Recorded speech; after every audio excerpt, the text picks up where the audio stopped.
Noida sector 150 का ये हादसा सिर्फ एक एक्सीडेंट नहीं बल्कि सिस्टम की लापरवाही की वो दास्तां है जिसने एक पिता की दुनिया उजाड़ दी। एक जवान बेटा जो मदद के लिए 2 घंटे तक तड़पता रहा और एक बेबस पिता जो आंखों के सामने अपने बेटे को डूबते देखता रहा। युवराज मेहता की मौत ने नोएडा अथॉरिटी की पोल खोल दी है। जहां हजारों करोड़ के प्रोजेक्ट चलते हैं वहां एक खतरनाक बेसमेंट खुला छोड़ दिया गया। सवाल ये है, क्या सिर्फ एक जूनियर इंजीनियर को हटाना इंसाफ है या जिम्मेदार अफसर अब भी सिस्टम की ढाल में छिपे रहेंगे? दिल्ली एनसीआर में घने कोहरे के बीच 16 जनवरी की रात युवराज मेहता गुरुग्राम से अपने घर ग्रेटर नोएडा लौट रहे थे। रास्ते में विजिबिलिटी बेहद कम थी। सेक्टर 150 के पास एक अधूरे मॉल के बेसमेंट में सड़क किनारे सुरक्षा दीवार टूटी हुई थी। युवराज की कार संतुलन खो बैठी और सीधे पानी से भरे गड्ढे में जा गिरी। बेसमेंट में पानी इतना भरा था कि कार पूरी तरह डूब गई। फोन पर पिता को कॉल कर मदद की गुहार लगाते रहे, लेकिन सुरक्षा इंतजामों की भारी कमी और सिस्टम की सुस्ती ने उन्हें मौत के मुंह में धकेल दिया। युवराज के पिता राजकुमार मेहता बताते हैं कि रात करीब 12 बजे बेटे का फोन आया, पापा मैं नाले में गिर गया हूँ, मुझे बचा लो। इतना सुनते ही वे बिना समय गवाए घर से निकल पड़े। किसी तरह कैब मिली, ड्राइवर के हाथ जोड़कर मौके तक पहुँचने की गुहार लगाई। करीब 40 मिनट में वे घटनास्थल पहुंचे। पिता भी पानी में उतरने की कोशिश करते रहे, लेकिन अंधेरा, ठंड और गहराई सब पर भारी पड़ गए। वो अपने बेटे को आंखों के सामने डूबते देखते रहे। सिस्टम की घोर लापरवाही, बेसमेंट में सुरक्षा इंतजाम पर सवाल। युवराज 2 घंटे तक मदद के लिए चिल्लाए, जिम्मेदार अफसर अब भी चुप। पिता ने आरोप लगाया कि हादसे के वक्त रेस्क्यू टीम के पास ना तो पर्याप्त ट्रेनिंग थी और ना ही जरूरी साधन मौजूद थे। वहीं एक डिलीवरी बॉय ने खुद ही रस्सी फेंक कर युवराज को बचाने की कोशिश की, लेकिन वो प्रयास असफल रहा। पुलिस लगभग 20 मिनट बाद घटनास्थल पर पहुंची। वहीं फायर ब्रिगेड भी आई, लेकिन उनके पास नाव नहीं थी और रेस्क्यू के लिए जरूरी उपकरण मौजूद नहीं थे।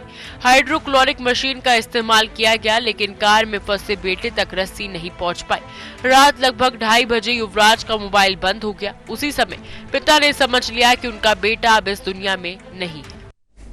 युवराज की मौत ने सिर्फ एक परिवार नहीं बल्कि पूरे सिस्टम को कटघरे में खड़ा कर दिया है। स्थानीय लोग कहते हैं कि इस खतरनाक गड्ढे को लेकर कई बार शिकायतें की गई थी, लेकिन नोएडा अथॉरिटी ने कोई सुनवाई नहीं की। सवाल ये भी है कि जब सूचना डूबने की मिली थी तो समय पर प्रशिक्षित रेस्क्यू ड्राइवर और नाव क्यों नहीं भेजी गई? क्या सिस्टम की सुस्ती का खामियाजा हर बार आम नागरिक को ही भुगतना पड़ेगा और क्या अब भी जिम्मेदार अफसर कुर्सियों पर जमे रहेंगे?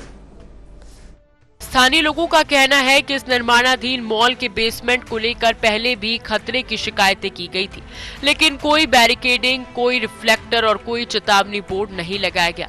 रात में कोहरे के बीच ये इलाका मौत का जाल बन चुका था। प्रत्यक्षदर्शी डिलीवरी एजेंट मोनिंदर का दावा है कि अगर 10 मिनट पहले मदद पहुंच जाती तो युवराज को बचाया जा सकता था। उसने खुद रस्सी बांधकर पानी में उतरने की कोशिश की और करीब 30 मिनट तक युवक को ढूंढता रहा। इससे पहले उसी गड्ढे से एक ट्रक ड्राइवर को बचाया जा चुका था, फिर भी प्रशासन ने कोई सबक नहीं लिया। पुलिस के अनुसार हादसे की सूचना रात लगभग 12:15 बजे प्राप्त हुई। इसके तुरंत बाद दमकल विभाग, एसडीआरएफ, एनडीआरएफ और स्थानीय पुलिस को घटनास्थल पर बुलाया गया।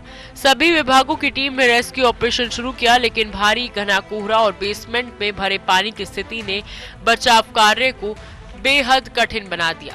शनिवार सुबह शव बरामद हुआ। अतिरिक्त पुलिस ने बताया कि घटना बेहद दुर्भाग्यपूर्ण है और इसमें किसी भी तरह की लापरवाही से इनकार नहीं किया जा सकता। उन्होंने ये भी दावा किया कि रेस्क्यू ऑपरेशन में क्रेन, सीडी और अस्थायी नाव का इस्तेमाल किया गया, लेकिन सवाल उठता है कि जब हर सेकंड कीमती था तब रेस्क्यू के लिए जरूरी उपकरण और संसाधन मौके पर क्यों मौजूद नहीं थे, जिससे युवराज को समय रहते बचाया जा सकता। खतरनाक गड्ढे पर बार बार शिकायतें, लापरवाही ने बहुमूल्य जिंदगी छीनी, जिम्मेदार अफसर कुर्सियों पर जमे, न्याय के लिए स्थानीय विरोध प्रदर्शन। पुलिस ने पीड़ित परिवार की शिकायत पर 2 रियल एस्टेट डेवलपर्स के खिलाफ एफआईआर दर्ज कर दी है। इसके अलावा नोएडा प्राधिकरण ने सड़क पर ब्लिंकर और चेतावनी संकेतक न लगाने के लिए वरिष्ठ प्रबंधक और प्रबंधक को कारण बताओ नोटिस भेजा है। जूनियर इंजीनियर नवीन कुमार की सेवाएं भी समाप्त कर दी गई। हालांकि सवाल यही उठता है कि क्या केवल जूनियर इंजीनियर को हटाना पर्याप्त है? क्या इस हादसे की जिम्मेदारी केवल निचले स्तर के कर्मचारियों पर ही डाल दी जाएगी? ऊंचे पदों पर बैठे अधिकारियों की भी जवाबदेही तय नहीं होती है। जनता और परिवार यही जानना चाहते हैं कि आखिर बड़े अधिकारी भी अपनी जिम्मेदारी निभाएंगे या सिर्फ मामूली कर्मचारियों को बलि का बकरा बनाया जाएगा। विरोध और दबाव के बाद प्रशासन ने घटनास्थल पर ब्रेकर और अवरोधक तो लगा दिए, लेकिन सवाल ये है, क्या ये इंतजाम हादसे से पहले नहीं किए जा सकते थे? युवराज टाटा यूरेका पार्क सोसाइटी में रहते थे और गुरुग्राम की एक प्रतिष्ठित कंपनी में सॉफ्टवेयर इंजीनियर थे। मेहनत और संघर्ष से बनी उनकी जिंदगी एक लापरवाह सिस्टम की भेंट चढ़ गई। रविवार को स्थानीय लोगों ने न्याय की मांग करते हुए कैंडल मार्च निकाला। हर चेहरा आज भी एक ही सवाल पूछ रहा है, जिम्मेदार अफसरों पे आखिर कब होगी असली और ठोस कार्रवाई, ताकि भविष्य में ऐसे हादसे रोके जा सके। एक पिता ने अपने बेटे को दुनिया दिखाने के लिए कंधों पर बैठाया था और उसी पिता ने उसे कंधा देकर शमशान तक पहुंचा। युवराज की मौत ने नोएडा अथॉरिटी के हजारों करोड़ के सिस्टम पर गहरा सवाल खड़ा कर दिया है। क्या सिर्फ नोटिस और सस्पेंशन से इंसाफ हो जाएगा? क्या लापरवाह अफसर अब भी कुर्सियों पर बने रहेंगे? और क्या अगला हादसा होने के बाद फिर जागेगा सिस्टम? सवाल आज भी वही है, युवराज को इंसाफ आखिर कब मिलेगा? युवराज के पिता की आंखों में दर्द और आवाज में टूटन साफ झलकती है। वो कहते हैं कि उनका बेटा बहुत मेहनती था और संघर्ष करके इंजीनियर बना था। वे अपने भविष्य को संवार रहा था और परिवार के लिए बड़े सपने देख रहा था, लेकिन एक रात की लापरवाही ने सब कुछ छीन लिया। उनका कहना है कि हादसा किसी की किस्मत नहीं बल्कि सिस्टम की नाकामी का नतीजा है। अगर प्रशासन ने समय रहते सड़क पर बैरिकेडिंग कर दी होती और सुरक्षा के पुख्ता इंतजाम किए होते तो शायद उनका बेटा आज जिंदा होता। वो प्रशासन से सवाल कर रहे हैं, आखिर इतनी बड़ी चूक कैसे हुई और जिम्मेदार लोगों पर कार्रवाई कब होगी? स्थानीय लोगों का कहना है कि नोएडा को स्वच्छ और सुरक्षित शहर बनाने के नाम पर हर साल करोड़ों रुपए खर्च किए जाते हैं, लेकिन इसका असर जमीन पर कहीं नजर नहीं आता। उनका आरोप है कि योजनाएं सिर्फ कागजों में सिमट कर रह जाती हैं और असल में हालात जस के तस बने रहते हैं। लोगों का मानना है कि यह हादसा किसी एक की गलती नहीं बल्कि पूरे सिस्टम की नींद और भ्रष्ट लापरवाही का नतीजा है। अगर समय रहते सड़क सुरक्षा, बैरिकेडिंग और रोशनी जैसी बुनियादी व्यवस्थाएं की गई होती तो शायद ये जानलेवा हादसा टल सकता था। अब लोग प्रशासन से जवाब और दोषियों पर सख्त कार्रवाई की मांग कर रहे हैं। नोएडा अथॉरिटी पर गंभीर सवाल, लापरवाही ने छीनी इंजीनियर की जिंदगी, पिता का दर्द, सिस्टम बेपरवाह, युवराज को कब मिलेगा इंसाफ? प्रशासन भले ही जांच की बात कर रहा हो और एफआईआर भी दर्ज हो चुकी हो, लेकिन जनता को सिर्फ कागजी कार्रवाई नहीं, ठोस जवाब चाहिए। लोगों का सवाल है कि या ये एक बार छोटे अधिकारियों पर कार्रवाई कर बड़े जिम्मेदारों को बचाने की कोशिश की जाएगी। स्थानीय लोगों का कहना है कि ऐसे हादसों के बाद अक्सर निचले स्तर के कर्मचारियों को बलि का बकरा बना दिया जाता है, जबकि असली दोषी बच निकलते हैं। जनता को डर है कि कहीं ये मामला भी ठंडे बस्ते में ना डाल दिया जाए।